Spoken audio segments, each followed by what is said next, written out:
This is the Retirement Key Podcast with Joshua Barbin, Certified Financial Planner of Abish Financial Services.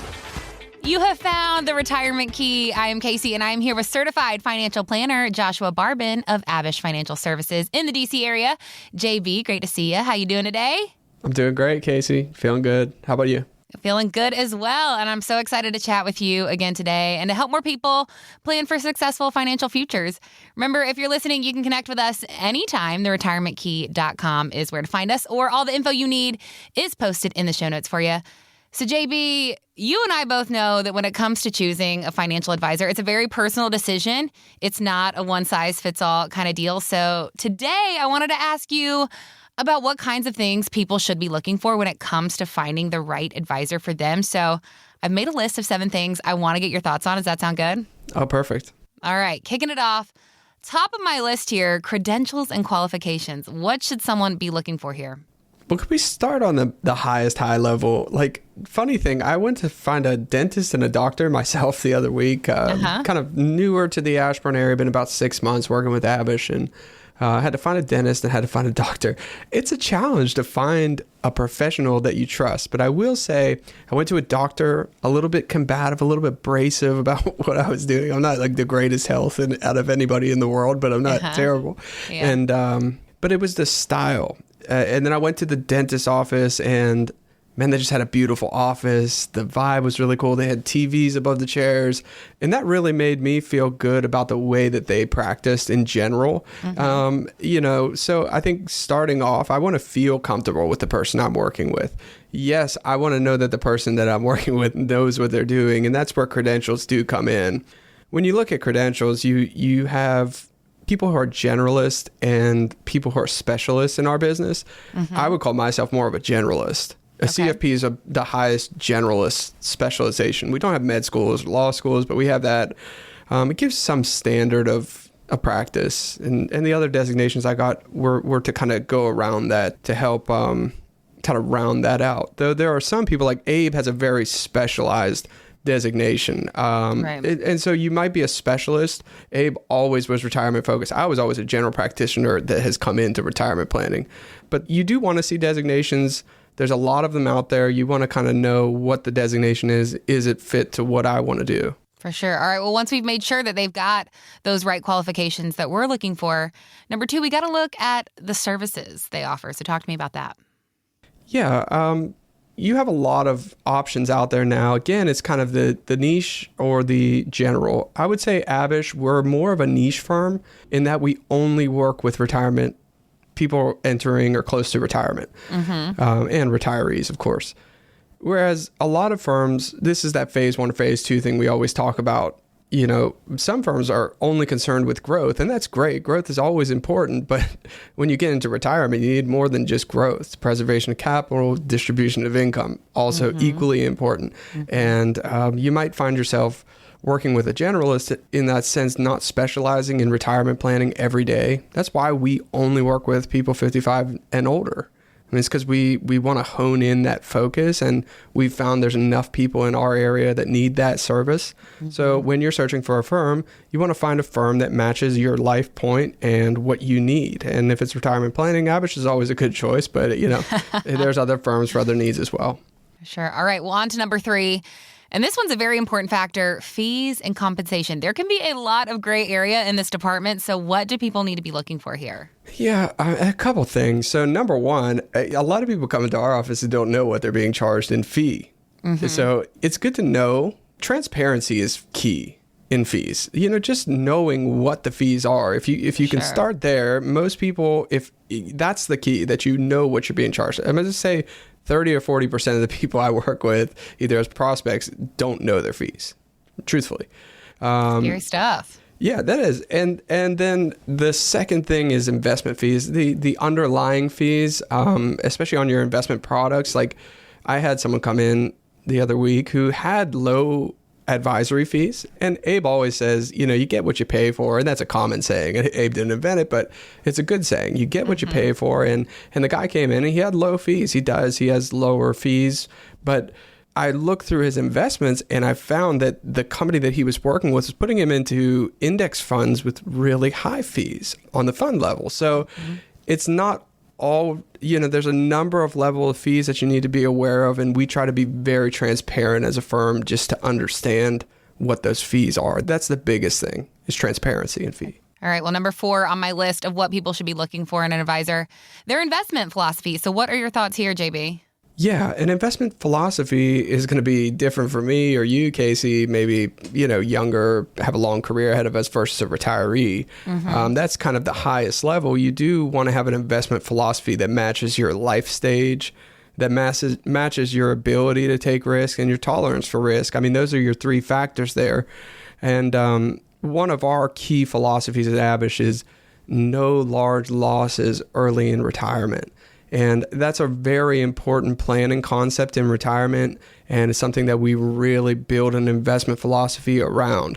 Now, you have your Vanguards. We have plenty of people coming in the office, they worked with Vanguard or just kind of did it themselves and had really low costs and grew their portfolios, and that's wonderful. Not always the best approach as you get close to retirement, however, because most of those Vanguard philosophies are kind of what we would call strategic or passive, meaning you're just holding, you're buying and holding through whatever environment you get. And a lot of times when you're a retiree, the idea of being down 40 or 50% on your portfolio is probably one of the worst nightmares that you could imagine. And we find many of the prospects that come into our office could find themselves in that scenario in a certain market environment. So it's about having a philosophy that matches your lifestyle, your risk tolerance, and just being aware of all those factors. Many times people aren't aware of if their portfolio matches that. All right. Well, this next one, I think it's one of the most important. You touched on it briefly at the top, but it's that client relationship. So what do we need to be looking for in the approach here?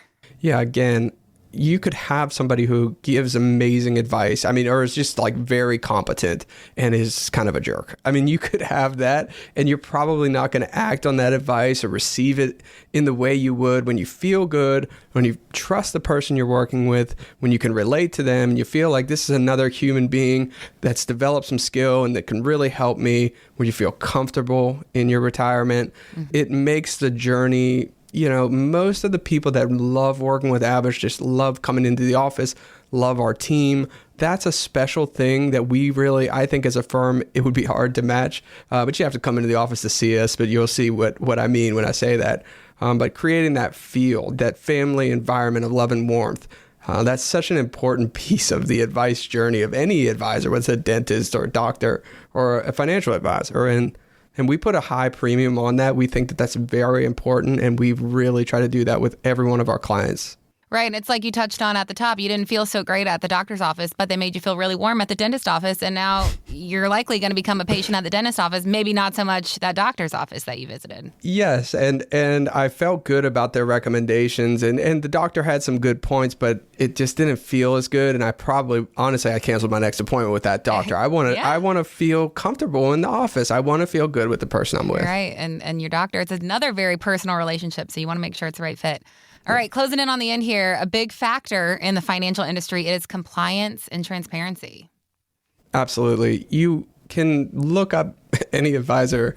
You can kind of look up a lot about them through the SEC websites, and they provide you a good bit of information. Obviously, you want to work with somebody that doesn't have a criminal background or civil, complaints or lawsuits against them. That's usually not a great sign. And we really, Abe, I know folks is very hard to make sure our team doesn't have that, keeping a clean record, so to speak. And that's important. I mean, I've had people come in across the desk and say, we didn't realize that this person had all these complaints against them and they never told us that. And, you really want to work with somebody that does have a clean record and has shown a consistent compliance with the rules and regulations throughout their career. So that's important. It's very important, actually. For sure. All right. Well, last but definitely not least on my list, number 7 is personal fit. We kind of touched on this, talking about that client relationship, but it's such a personal decision. What is the most important thing people should be keeping their eyes open for when it comes to choosing a financial advisor to work with? Yeah. I mean, even within our office, you have Abe, you have Justin, you have me, who are on the advisory team, the client-facing advisory team, and even the three of us, we have a different style, all three of us. And someone might come into this office, really love the Abish philosophy. They may lean more towards Justin or Abe or me. And there's a piece of it that's going to be feel and what really will move you to make great decisions, to feel good about your retirement, to feel confident in the plan that you develop. Some of that is just going to be feel. I can't put a good measure on it. It's just, does this person feel right to me? Does this firm feel good to me? And then there's a part of it where you do want to know that what they're doing works and is consistent and makes sense. And it's a tried and true strategy. So there's a bit of the feel and there's a bit of the mental, but you got to have both. And a good advisor is going to have that. They're going to be able to have great competence and they're going to have a great feel. Like with a lot of things in life, you got to follow your heart. Yeah, a little bit. It's a little bit of a heart follow. All right. Well, JB, this has all been fantastic information. Choosing a financial advisor, it's not a decision to be taken lightly. So let's say someone is ready to start that process. They want to check you out, see if you're the right fit for their financial needs. What should they do to get in touch with you? I think the first step, Casey, would be to go to the retirementkey.com. And you can check us out from there. I think that's a good way to at least check us out, see what we're about and see how we do things here at Abish. And it could be an interview process. You could meet with a few before you find the right fit. That's right. And that's the way to get on our books and get an interview with us.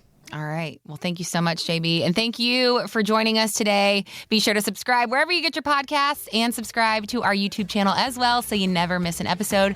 I am Casey, and we will see you next time on The Retirement Key. Thanks, JB. Thanks, Casey. Thanks for listening to the Retirement Key Podcast. To learn more about Abish Financial Services, visit theretirementkey.com. Abish Financial Wealth Management is a registered investment advisor with the SEC. Registration as an investment advisor does not imply a certain level of skill or training, and the content of this communication has not been approved or verified by the United States Securities and Exchange Commission or by any state securities authority. The information contained in this material is intended to provide general information about Abish Financial Wealth Management and its services. It is not intended to offer investment advice. Investment advice will only be given after a client engages our services by executing the appropriate investment services agreement. Information regarding investment products and services are provided solely to read about our investment philosophy and our strategies.